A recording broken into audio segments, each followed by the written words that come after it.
Olá, sétimo ano, tudo bem com vocês? Espero que vocês estejam muito bem, muito maravilhosos e muito lindos, como vocês sempre são. E a tia tá com muita saudade de vocês, tá bom? Mas bora parar de coisa e bora começar a nossa revisão, porque vocês vão arrasar na minha prova, que a minha prova está muito fácil, muito porque vocês são fantásticos, né? Bora lá. A gente vai começar agora a primeira revisão, né? E sobre a evolução dos seres vivos, tá? Bora lá. Bom, a gente vai falar primeiro sobre evidências da evolução e anatomia comparada. A gente viu sobre órgãos homólogos e análogos. Gente, aqui vai ser uma aula resumida, meus amores, porque a gente já viu isso muito detalhadamente. Fizemos exercícios e tudo mais, tivemos até dinâmica, gincana. Então a gente vai fazer só uma revisão para a prova, tá? Eu acredito que a revisão de vocês já tenham ido corrigida, não sei como é que tá, mas a gente vai ver isso depois. Bora lá. Então, evidências da evolução, vamos começar com órgãos homólogos. São aqueles que podem ou não realizar a mesma função, porém apresentam uma estrutura básica igual ou mesmo desenvolvimento embrionário. Por exemplo, a mão humana, a pata de um gato, a nadadeira de um golfinho e o morcego. Vocês veem aqui que a gente tem ossos, esse ossinho aqui, eles são mesmo, eles têm a mesma origem embrionária. E, por exemplo, eles têm origens embrionárias similares, né? Porém, funções diferentes. Porque, por exemplo, a nossa mão humana, a gente tem função de pegar, de se apoiar nas coisas e tudo mais, enfim, e diversas funções que a gente mesmo já sabe. O gato usa para locomoção e para pegar presa, essas coisas. O golfinho nada e o morcego voa, ou seja, são órgãos, né? Que eles têm semelhanças anatômicas, porém eles são usados para funções diferentes. E há órgãos análogos. O que são os análogos? Os análogos, eles são usados para... Eles têm funções similares, a mesma função, porém têm origem embrionária diferente. Por exemplo, a asa de um beija-flor e a asa de uma borboleta. As duas não são asas, as duas são feitas para voar. Porém, elas evoluíram de maneira diferente, né? Mas tem a mesma função, então bora voltar. Quando eu falo em órgãos homólogos, eu estou falando de órgãos que evoluíram de maneira similar, só que eles possuem, na maioria das vezes, funções diferentes. Agora, quando eu estou falando de órgãos análogos, eles evoluíram de maneira totalmente diferente, né? Foram gerados diferentes, porém têm a mesma função, que no caso das asas são voar. E agora a gente vai entrar em Darwin e Lamarck, gente, que vocês são muito, muito, muito, muito por dentro sobre esse assunto. Bora lá. Lamarck. O que Lamarck acreditava? Né? A teoria de Lamarck, ele postulou duas leis, que é a lei da caracteres adquiridos, na qual Lamarck ele dizia que a gente mudava, né, de acordo com o que a gente ia adquirindo com o tempo, no ambiente que a gente estava, por exemplo. Né? Ele fala assim, elefantes de trombas curtas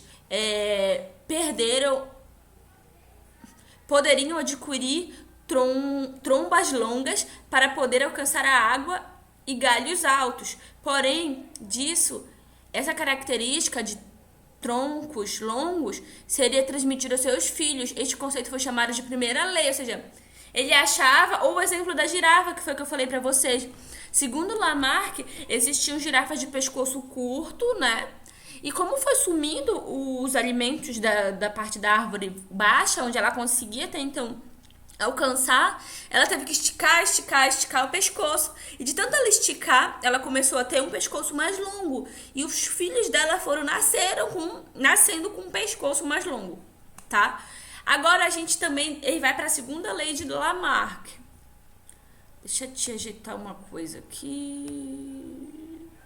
Tá. O que o Lamarck dizia? A segunda lei, que é a lei do uso e desuso. Que se eu não usar aquele órgão, por exemplo, ele vai atrofiar. Lembra, por exemplo, se uma pessoa sofrer um acidente de carro e bater a perna, e ela precisar colocar aqueles pinos e tudo mais, ela vai ficar meses sem usar aquela perna.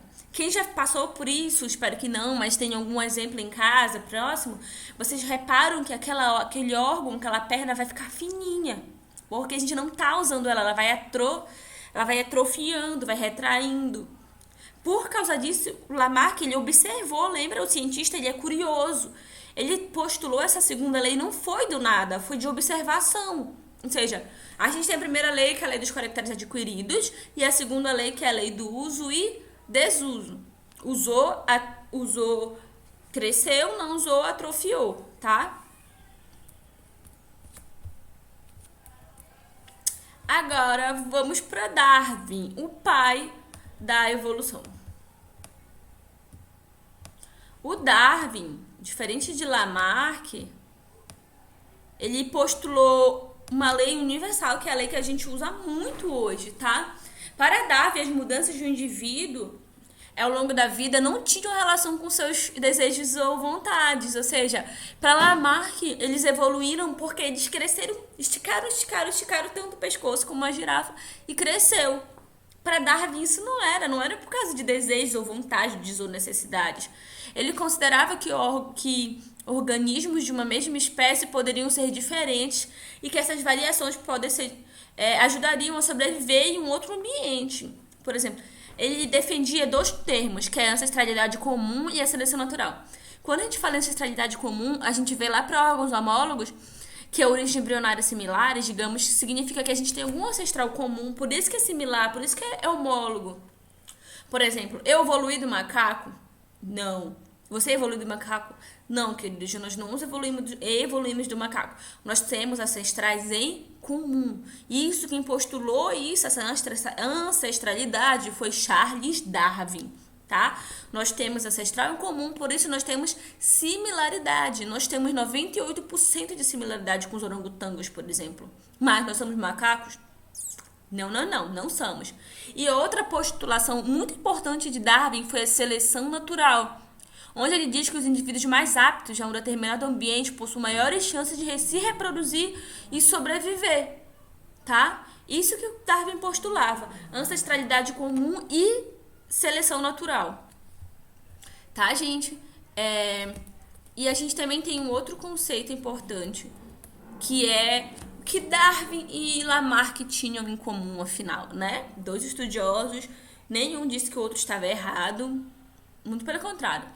Então, apesar das distâncias de duas teorias, Darwin e Lamarck acreditavam que a vida estava mudando com o passar do tempo e que os seres vivos também estavam e precisavam se adaptar ao ambiente. Além disso, compartilhavam ideias de que a vida evoluiu de organismos mais simples para os mais complexos, tá, gente? Aqui a gente não tá falando, prestem atenção, em nenhum momento eu falei sobre criacionismo ou fixismo, porque isso não são teorias científicas, tá? Então eu não posso falar na minha aula. Basta vocês saberem, tipo, por alto, que criacionismo, ela defende o fixismo, né? De que eu nasci assim, vou ser sempre assim, síndrome de Gabriela, tá? Mas pra evolução, pra biologia, isso não vale, não é válido, tá? E não na minha prova também não, tá?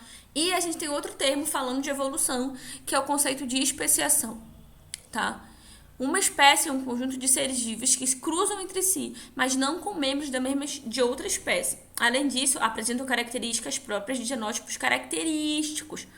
A formação de novas espécies de seres vivos é denominada especiação, tá? Lembra? Fenótipo é aquilo que eu vejo. Por exemplo, o meu cabelo, ele não é ruivo natural, tá? Te apagou por isso. Ou seja, isso é o meu fenótipo de foto, é uma coisa que eu posso mudar. O meu genótipo é o que está no meu DNA, é aquela coisa que diz que o meu cabelo tem que ser cacheado, diz que o meu cabelo tem que ser castanho claro e que eu tenho que ter esse tom de pele, essa altura. Isso tá escrito, as doenças que eu vou desenvolver ao longo do tempo, genética, né? Tá no meu genótipo. O meu fenótipo é aquilo que eu posso mudar, eu posso alterar, tá?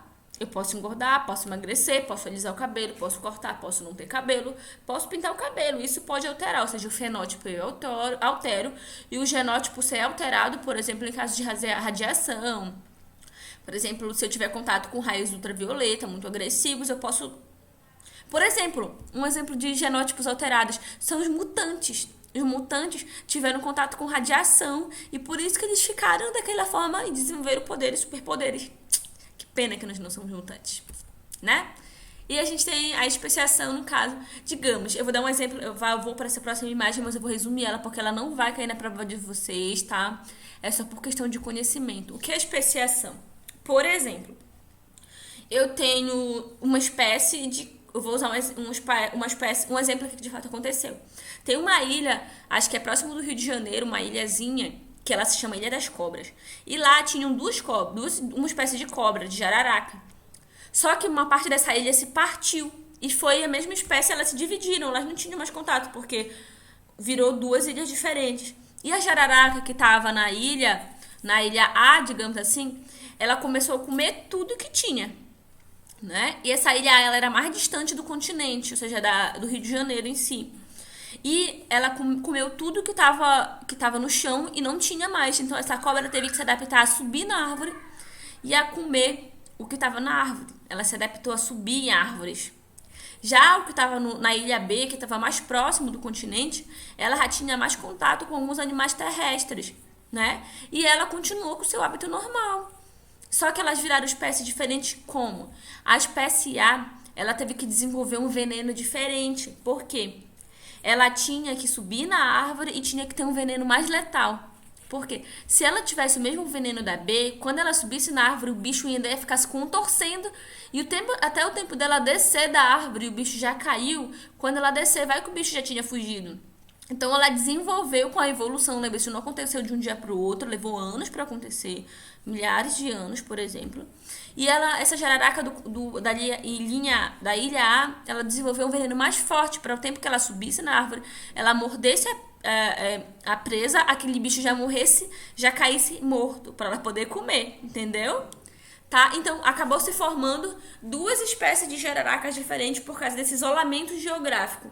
Quando a gente fala de seleção natural, tem que ter isolamento geográfico, tá bom, bebês? Bom, então era isso que eu queria dizer pra vocês nessa aula. Eu espero que vocês aproveitem. Lembra, tem muito texto, é mais pra vocês anotarem e tudo mais. Então, gente, tchau, 7º ano. A gente se vê nas próximas aulas. Beijo forte, tchau!